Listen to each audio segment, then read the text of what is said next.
शिकारी शिक्षक झिंक शिकार करी हेले गिरफ।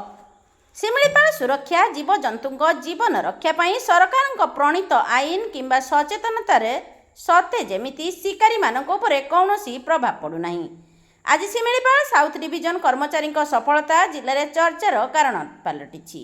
दुई अभियुक्त को गिरफ कर बाबा साउंटिछंती कर्मचारी माने।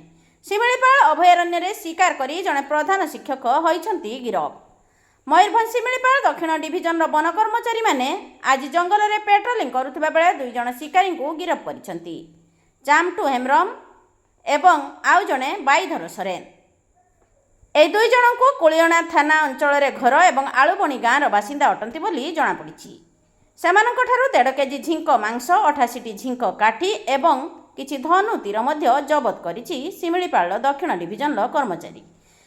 तेबे गुरुत्वपूर्ण कथा है कि शिमिलीपाल अभयारण्य शिकार करुथिबा दुई शिकारी मध्यरु जणे स्कूल प्रधान शिक्षक बोली जଣାपड़ी। मयूरभंज जिला सामाखुंटा ब्लॉक हलदीबणी प्राथमिक विद्यालय प्रधान शिक्षक बाईधर सोरेन एवं तांको सहित तांकर जणे साथी चामटू हेम्ब्रम को मध्य गिरफ करा जायछि। शिमिलीपाल अभयारण्यर निषेधांचल एही दुई जण को गिरफ करा जायथिबा बेले झिंक शिकार पई 1972 वन्यजंतु सुरक्षा आईन अनुसार मामला मध्य रुजु करा जायछि। झिंक शेड्यूल 1 प्रजातिर वन्यप्राणी होइथिबा हेतु एहाकु शिकार करिबा एक धर्तव्य अपराध बोली कहिसंती दक्षिण शिमिलीपालर उपनिर्देशक सम्राट गौड़ा। 16 तारीख गोटे खबर पाइलु जंगल भीतर को लोक जाउछंती शिकार पाई और से पर कन्फर्मेशन भी पाइलु से माने गोटे इंडियन पोर्क्यूपेन जो जिंका कहते से जिंका को मारिछंती।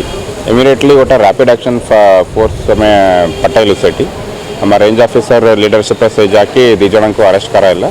अरेस्ट कला सैंपल सब कलेक्ट करके हमें लैबोरेटरी को पठाइचु। से जगह गोटे गन और धनु तीर सब सीज करके दी जन को अरेस्ट करके कोर्ट फॉरवर्ड करिछु। गोटे गन मिलला और धनु तीर मिलला और जिनका मांस मिलला और जिनको क्विल्स जो कहती से मिलला सब कलेक्ट करके मैं laboratory zoological survey of India को पठाई।